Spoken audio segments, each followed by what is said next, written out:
여기까지만 보면은 오미크론이 우세종이 되면서 백신에 대해서 이제 많은 의구심을 품기에 좀 충분한 것 같아요. 많은 분들이. Dr. Friends. 안녕하세요. 닥터 프렌즈입니다. 백신을 3차까지 맞았는데 코로나19에 감염됐다는 사람들이 많이 있고요. 또 자연 면역이 백신보다 효과가 좋다 이런 말들도 요즘 좀 있어서 이런 궁금증에 대해서 좀 설명을 해드리려고 해요. 델타까지는 백신이 자연 면역보다 더 높은 정도의 예방 효과와 중증 진행 억제 효과가 보고가 됐었어요. 이게 오미크론이 지금 우세종이 되면서 절반 정도만 맞는 말이 됐어요. 먼저 최근 백신에 의한 그 오미크론의 감염 위험도 감소를 본 논문이 아주 저명한 학술지인 NEJM에 이제 게재가 됐거든요. 2021년 11월 27일부터 2022년 1월 12일 사이에 총 88만 명의 오미크론 감염자와 20만 명의 델타 감염자 그리고 150만 명의 비감염자를 대상으로 해가지고 화이자 백신과 아스트라제네카 백신 그리고 모더나 백신의 예방 효과를 비교한 연구예요. 결론부터 보자면은 델타에 비해서 오미크론 백신에 대한 보호 효과가 더 낮았어요. 오미크론에 대해서는 아스트라제네카는 2차 접종 후 약 한 20주 정도가 지나니까 백신의 예방 효과가 거의 없었고요. 화이자 백신은 초기에는 65.5% 정도의 예방 효과가 있었지만 25주가 지나면 8.8%로 떨어졌어요. 여기 그래프를 보시면은 오미크론에 대해서는 2회 접종까지는 아주 빠르게 백신 효과가 감소하는 걸 볼 수가 있고요. 3차 접종의 경우에는 그래도 백신의 예방 효과가 조금 지속은 되지만 이 또한 델타에 비하면은 아주 많이 저하되어 있는 걸 볼 수가 있어요. 오미크론에 대해서는 이제 백신의 예방 효과는 확실히 이전에 비해 많이 감소가 되었어요. 그래서 많은 분들이 그럼 오미크론에 대해서는 뭐 자연 면역이 더 좋은 거 아니냐 이렇게 이제 많이들 이야기를 해요. 여기에 대해서도 오미크론 이전까지 즉 델타까지는 백신의 보호 효과가 자연 면역보다 더 높았어요. 물론 가장 보호 효과가 높은 거는 백신과 감염을 둘 다 경험한 사람이었어요. 제가 이전 영상에서 말한 것처럼 항체의 양과 질이 가장 좋기 때문에 보호 효과가 가장 높았었죠. 하지만 오미크론이 우세종이 되면서 중증화 진행이나 사망률을 제외하고 예방의 측면에서는 조금 다른 보고들이 나왔어요. 다시 한번 말씀드리지만 중증화 진행이나 사망률은 제외한 데이터예요. CDC에서 2022년 1월 28일 보고된 주간 보고서에서 백신과 자연 면역이 오미크론의 감염 위험을 얼마나 줄여줄 수 있을지에 대한 데이터가 실렸어요. 이건 캘리포니아와 뉴욕주 전체에서 백신을 맞은 사람과 그냥 감염되어서 자연 면역이 생긴 사람들을 비교한 데이터인데요. 오미크론이 유행한 시기에는 미접종자 대비 백신만 맞은 사람은 캘리포니아에서는 6.2배, 뉴욕에서는 4.5배 감염 위험을 낮췄는데요. 미접종자 대비 감염이 한번 됐던 사람들, 즉 자연 면역이 된 사람들은 캘리포니아에서는 29배, 뉴욕에서는 14.7배 감염 위험을 낮췄어요. 그런데 여기서도 백신도 맞고 감염도 됐던 사람들은 감염 위험이 캘리포니아주에서는 32.5배, 그리고 뉴욕주에서는 19.8배 가장 이렇게 보호 효과가 높은 걸 보여줬어요.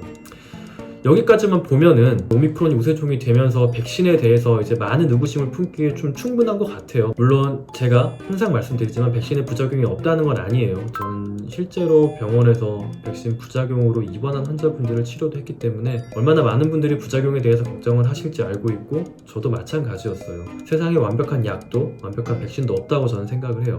그러면 왜 제가 오미크론에서 이런 차이가 보이는지 좀 설명을 해드릴게요. 오미크론에서 특히 경증 감염에서 자연 면역과 백신 면역이 차이가 나는 이유는 백신과 자연 면역이 항체 생성이 좀 다른 순서로 이루어지고요. 오미크론은 주로 점막에서 증식을 하는 특성을 가지고 있기 때문에 발생을 해요. 자연 감염이 되면은 특히 이제 우리가 가벼운 감염으로 끝나면은 코로나뿐만이 아니라 다른 대부분의 감기 바이러스들도 마찬가지인데요. 바이러스가 1차로 접촉하는 점막은 자극을 받아서 점막 면역이 얻어지지만 우리 몸에서 대규모 전투에 동원될 수 있는 체내 면역, 이런 적응 면역은 얻어지지 않는 경우가 많아요.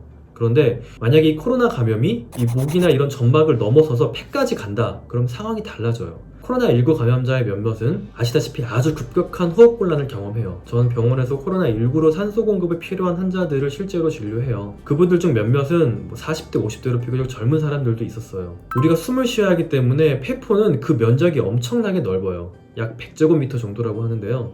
따라서 여기까지 바이러스가 갔다 그러면 이 면적이 넓은 만큼 바이러스가 폭발적으로 늘어나게 되고 위중증 상황으로 가게 돼요. 폐포에 그렇게 염증액이 차게 되면은 환자분들은 침대에 누워서 물에 빠진 것처럼 호흡곤란을 경험하게 돼요.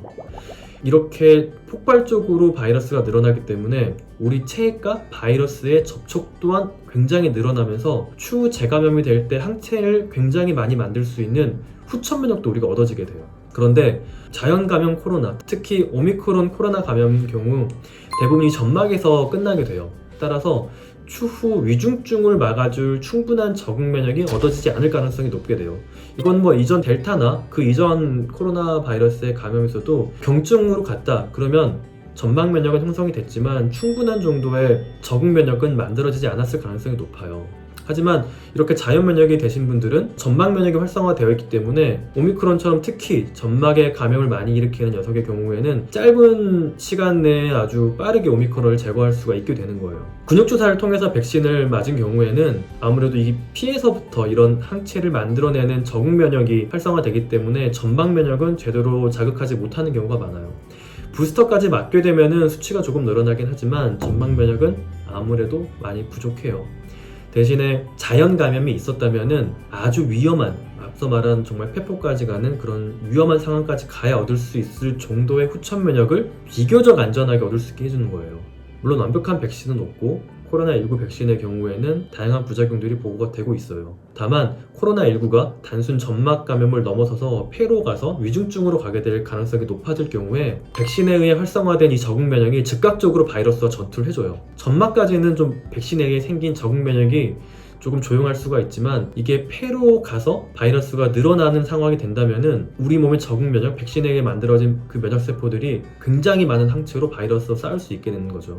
폐렴으로 가게 될 정도의 감염이라면은 백신이 굉장히 강력한 무기가 되어주는 거예요. 이거는 이제 우리 몸에 기억세포가 살아있는 꽤 긴 시간 동안 활성화되어 있는 거기 때문에 백신을 맞게 된다면 위중증으로 가는 걸 꽤 긴 시간 동안 줄여줄 수가 있는 거예요. 오미크론에서는 획기적으로 바이러스의 침투 자체를 줄이거나 목이 덜 아프게 하는 게 아니라 폐렴으로 진행되는 중증을 줄여줄 수 있다는 거예요. 실제로 데이터들에서도 오미크론의 증상들을 줄여주지 못했어요. 하지만 입원을 하거나 사망을 하는 치명적인 코로나19의 위험성을 77%나 감소시켜준다는 데이터가 애니제임에도 실렸었고요. 특히 50대 이상에서는 사망 위험을 95%까지 감소시켜준다는 런던 데이터도 보고가 됐어요. 국내에서도 마찬가지 보고들이 있었고요.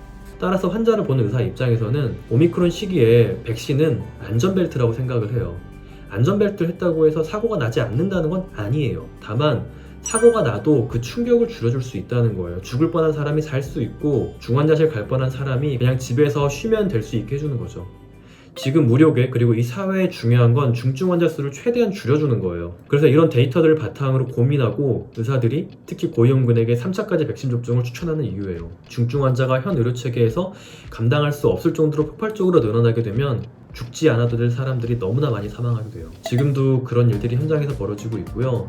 저도 그 현장에 있기 때문에 항상 백신에 대해서 이렇게 고민하면서 여러분들께 정보를 전달해 드리는 거예요. 다시 한번 이야기 드리지만 백신에 부작용이 없다는 건 아니에요. 저는 현장에서 백신 부작용으로 고생하는 환자분들도 진료를 했어요. 따라서 여러분들이 얼마나 많은 걱정을 했을지 알아요. 그리고 저도, 그리고 저희 가족도 백신을 맞았으니까 저도 마찬가지로 고민을 했어요. 정말 많은 데이터들을 보고 이 사회에 뭐가 필요할지 고민을 하고 접종을 결정했어요. 혹시라도 백신 부작용으로 고생하시는 분들이 있다면은 정말 꼭 회복하시기를 누구보다도 간절하게 바랄게요. 만약 2차까지 맞고 코로나에 감염이 됐다면은 이건 이제 한 번의 백신을 맞은 것으로 간주할 수 있기 때문에 3차 백신이 필수가 아니에요. 추후 어떻게 할지는 데이터를 기반으로 의료계에서 논의될 내용을 확인을 해야 돼요. 그리고 4차 접종 등에 대해서도 예방 효과가 이전보다 더 떨어지기 때문에 전국민 접종은 계획되지 않고 있어요. 이에 대해서도 데이터가 더 쌓이고 믿을 만한 뉴스가 있다면 제가 알려드리도록 할게요. 오늘은 이렇게 백신과 코로나19에 대한 이야기를 좀 해봤는데요. 만약 더 궁금한 것들이 있다면 댓글로 달아주시면 제가 이야기 드리도록 하겠습니다. 모두 무탈하세요. 감사합니다.